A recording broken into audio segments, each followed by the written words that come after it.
देखिए माशाल्लाह आपको गोश्त भी चेक करवाते हैं किस तरीके से। हलवा माशाल्लाह गल चुका है। ये मैंने चाप आपको चेक कराई है। अब एक गोल बोटी उठाते हैं, उसको भी मैं आपको चेक करवाता हूँ। ये देखें। बिस्मिल्लाहिर्रहमानिर्रहीम। अस्सलाम वालेकुम नाज़रीन, मेरा नाम फ़याज़ हुसैन है। आप देख रहे हैं मेरा यूट्यूब चैनल फ़याज़ बुराक फूड्स। आज मैं आपके लिए लेके आया हूँ ईद स्पेशल मटन नमकीन गोश्त की रेसिपी। अच्छा, ईद के लिए एक रेसिपी दे रहा हूँ, बड़ी मज़े की, बहुत ही ज़बरदस्त, सादी, ना ज़्यादा स्पाइसी, बहुत मज़ेदार लशपश रेसिपी। एक बार आपने यकीन जाने ज़रूर बनानी है, बहुत ही मज़ा आ जाएगा आपको। आप सारे गोश्त बनाना भूल जाएंगे जब आप इस रेसिपी को बनाएंगे। मेरे तरीके से बहुत आसान तरीका है, झटपट बनने वाली है, बहुत जल्दी बनने वाली है। आइए इंशाल्लाह शुरू करते हैं। अच्छा देखें, 1.5 kg मैंने गोश्त ले लिया है, 1500 ग्राम। इस तरीके से मैंने चाँपें पूरी रख ली हैं। चाँपू को मैंने देखें इस तरीके से नहीं काटा है, चाँपें मैंने बराबर रख ली हैं। बोटी मैंने इस तरीके से कर ली है, नली की बोटी मैंने इस तरीके से कटवा ली है। ये देखें, एक अदद मैं इसमें टमाटर का यूज़ करूँगा, एक अदद मेरे पास प्याज है दरमियाने साइज़ का, हरी मिर्चें हैं। बाकी जो मिसालें मैंने ऐड कर रहे हैं आपको बताता जाऊँगा, आप देखते जाइए। मज़ेदार नमकीन गोश्त की रेसिपी। ये देखें, प्रेशर कुकर मैंने पहले चढ़ा दिया, पानी मैंने पहले अपना बॉयल कर लिया है। आपको नज़र आ रहा है, पानी मैंने पहले बॉयल कर लिया, क्योंकि मैं भी कोई भी गोश्त के अंदर जब कोई चीज़ बनाता हूं ना, मैं पानी बॉयल किया हुआ ऐड करता हूं। ठीक है, इससे होता यह है कि जब आप गोश्त देखें ऐड करेंगे ना, तो गोश्त के अंदर से जो आपका लाल गोश्त आता है ना, वो नहीं आएगा। अगर आप बॉयल होते हुए पानी में ऐड करेंगे तो लाल गोश्त जब पकने के बाद नजर आता है तो वो नहीं होगा। ठीक है, गोश्त साफ सफेद सफेद मजेदार जो गोश्त का कलर आता है वो ही निकलेगा। प्याज जो मैंने आपको बताया, इसके इस तरीके से कर लेंगे हम, टुकड़े ऐड कर देंगे। एक अदद जो मैंने आपको टमाटर बताया बड़े साइज का, इसको भी इस तरीके से देखें काट लेंगे हम। हरी मिर्चें 6 अदद मैं इसमें हरी मिर्चों का यूज करूंगा। 1 टेबल स्पून मैं इसमें ऐड कर दूंगा इस टाइम पे नमक। 1/2 टेबल स्पून हल्दी पाउडर, सिर्फ 1/2 टेबल स्पून ही हमने हल्दी पाउडर का यूज करना है। 1 टेबल स्पून मैंने अदरक और लहसुन को कूट लिया था, इस तरीके से हमने ये ऐड कर देना है।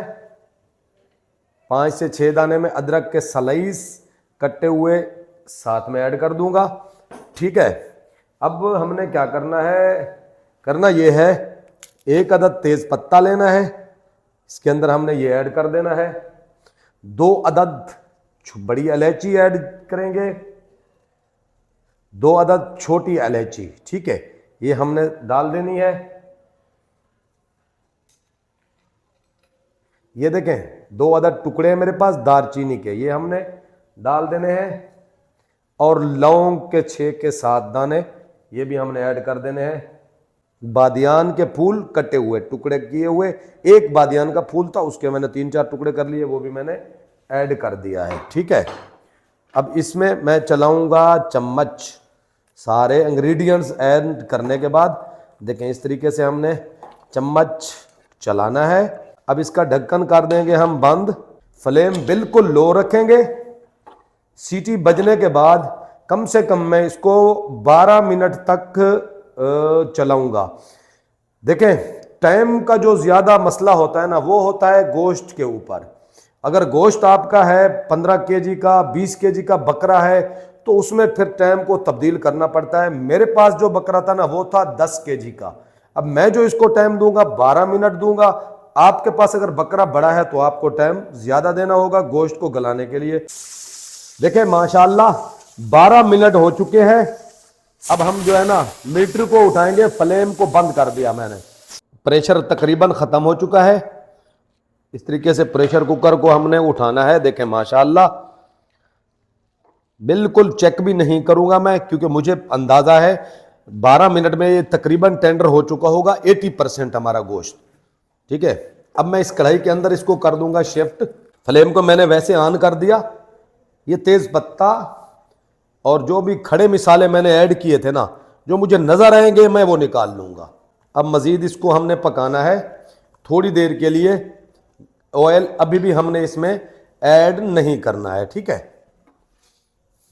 कम से कम 5-6 मिनट तक मेरे ख्याल में ये पकेगा।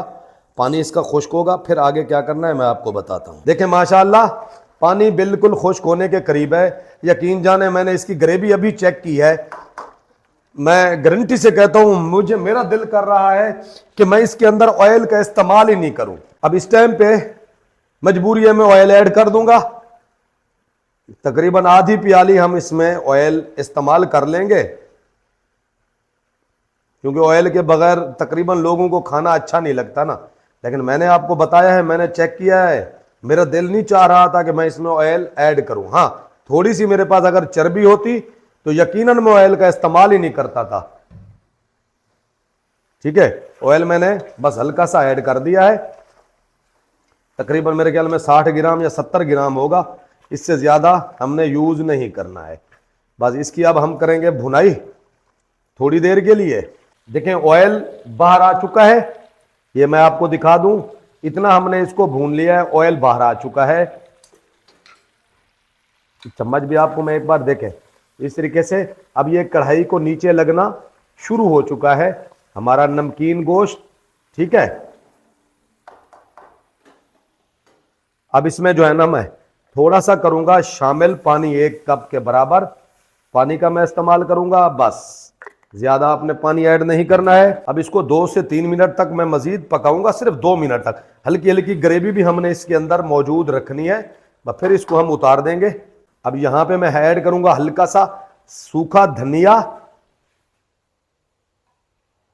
और 1/4 टीस्पून के करीब ये सफेद जीरा, 1/4 टीस्पून ऐड करूंगा मैं यहां पे काली मिर्चों का पाउडर, बस और कुछ भी नहीं। माशाल्लाह देखें, उतार देंगे इसको, बिल्कुल फ्लेम में यहां पे कर दूंगा बंद। ये ग्रेवी आपने छोड़नी है, ये मैं इसका लुक आपको दिखा दूं, ये ग्रेवी आपने छोड़नी है, तब जाके आपको मजा आएगा मटन नमकीन का। ठीक है, बस फ्लेम को कर देंगे बंद। देखिए माशाल्लाह आपको गोश्त भी चेक करवाते हैं किस तरीके से हलवा माशाल्लाह गल चुका है। ये मैंने चाप आपको चेक कराई है। अब एक गोल बोटी उठाते हैं, उसको भी मैं आपको चेक करवाता हूं। ये देखें, बड़ा मजे का हमारा मटन नमकीन गोश्त तैयार हुआ है। अगर आपको मेरी इस मटन नमकीन गोश्त की रेसिपी अच्छी लगी हो तो मेरे चैनल को सब्सक्राइब कर दिया करें, शेयर भी कर दें, क्योंकि ये देखें हमारी मेहनत है। आप अगर शेयर करते हैं, सब्सक्राइब करते हैं तो ये हमारे लिए एक इनाम है, आपका इसमें कुछ नहीं जाता। शुक्रिया, अल्लाह हाफ़िज़।